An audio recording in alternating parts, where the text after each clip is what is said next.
My name is Ricky from Motionless in White, and you are watching RAMzine.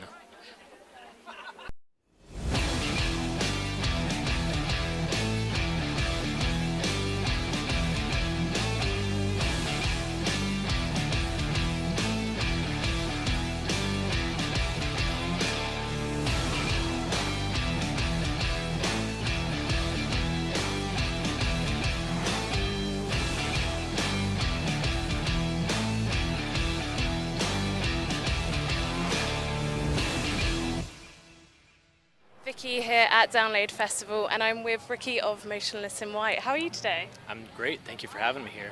Are you excited for your set at Download today? I'm very excited. It's going to be a very fun show, I think. Yeah, I'm actually going to make sure I go and watch it. I'm so excited. One of my favourite tracks at the moment is Werewolf, and I wondered if you could talk a bit about that track and maybe some of the references in it. Sure. Werewolf is kind of I don't want to say an oddball track but it definitely does stand on its own from the album. Yeah. And I think a lot of the influences from that were just, there's a big Michael Jackson influence in there. A lot of, I guess, more mainstream pop elements. We're not afraid to pull from anywhere, so we just kind of, whatever we gravitate to musically, we just kind of pull and use, and we're fortunate to be able to pull that off with our music and have it work. So that's one of my favorite songs on the album. Yeah, and I've got to say I'm absolutely obsessed with those red jackets. I need one in my life. Do you think you would ever make and sell those or anything? I don't know. Maybe we've talked about it a little bit, but it's never really gone beyond that. There's a guy that makes jackets that are based on some of our stuff that he does really good work. I think he's from the UK as well. Yeah, I think I know who you mean. Saints of the Undead. Yeah. No, I've been on his website for sure. If those come on sale, I will definitely be buying one because they're just badass. They're so cool. They're really great. He does great work. And then the other track that I like is Masterpiece, and what I wrote about it when I was listening to it was, it takes me back to my emo teenage years. The song is packed with emotion that really, that people really connect with, I feel. Anyway, it's a powerful track in that sense. Do you feel that way about it, or? I think the song in itself, just the nature of how it's laid out and how it progresses, is very emotional in the way that it hits you. I would agree with that. I don't feel it on a personal level, but I definitely, like when we play it live, when we hit that last chorus, there's people crying in the front row, so it definitely, I know that there's some sort of emotional connection there, and I don't know exactly what it is. I don't know, I'm not sure, but it definitely feels like there's an emotional progression throughout the song that kind of hits at the end, and it's very powerful. So and you have a few songs like that, and it just made me wonder, do you ever create songs with the emotion behind it in mind, or does that come more from Chris or the band as a whole? Or no, I think it goes both ways. I think the emotional side of it definitely can come out more with lyrics, depending on how Chris wants to word things or what he wants to talk about. But there's definitely a vibe that comes with writing music. And I think if you're sad about something or upset, it's going to reflect in whatever you're writing on guitar. So I think it goes both ways. It's definitely the lyrics can accentuate or take it in a different direction, but I think there's definitely a vibe when it comes to having emotional connection and writing music that feels a specific way. Yeah, I always feel like bands that really have something to say from the heart seem to make the most impactful, emotional music that fans will respond to. Sure.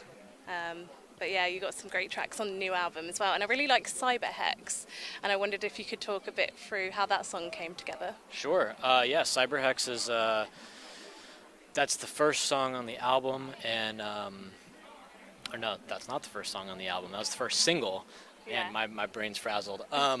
So Cyberhex, the reason that we chose that song first is because we felt like it had a very wide range that kind of reflected what the album is. And we have our kind of atmospheric video game soundtrack type feel, and then we also have the big epic choruses that we felt like were reflective of songs like Masterpiece. And yeah, that song is a song that we were able to just kind of pull from all of our influences, and we're a band that has historically pulled from films and poetry and all those kinds of things outside of music that we can then imbue in our music. And yeah, so I think Cyberhex is a great example of that and the versatility of what we can create. Yeah, I felt like it had quite a strong statement message behind it. Would you say that? I know the lyrical content and the intention behind it, so I don't know if I can answer that from your perspective. Yeah. But I know what Chris was intending with it, and I don't want to spoil it because I like for people to have their own interpretation of art. So yeah. Yeah, I like that, and to be honest, that is often a response from bands when you try and ask those sorts of questions, because music is for everyone to interpret how they want to interpret it, and people will interpret it in all sorts of different ways. Absolutely. And like when you're reading through the comments and people are saying this particular track helped me through addiction or whatever it might be, grief and things like that, it's nice that people can connect to music in that way. So it's Download's 20th anniversary. You guys have played here a few times now. Are you going to be mixing up the set at all today or anything special? Or I don't know if I can say. All I can say is we're excited to play. We're very excited to play. Download has always been amazing. The crowd has always been nuts. And it's typically one of the biggest shows that we play whenever we do play these. So we're very excited to be here and be a part of it. And Download's a blast every time we're here. So. And this year it's sold out, and the site is massive. It's crazy. It's so cool. Yeah. So what's coming up next for Motionless in White, just in general? After this, we have about a week off, and then we jump right into a tour with In This Moment. That's in the States. And then after that, we go out and do a headliner with Knocked Loose, and I think that's all I can talk about at the moment. But it's a busy year. Yeah, busy year. I was speaking to Alicia of the Cherry Bombs, and she was telling me that she had some involvement in the stage performance, some of your live shows. Yes. So that might add some elements, maybe at Download, I'm not sure, or maybe after that on the tour.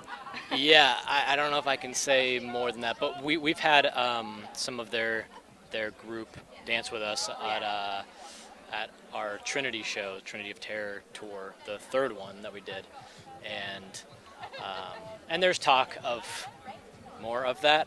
I don't know if I can say too much because I don't want to spoil it, but yeah, there's definitely talk there for sure. That will be amazing anyway, if it happens. And yeah, can't wait to see your set later on today, and have a lovely weekend. Thank you. Appreciate Thank you. Cheers. Thank you.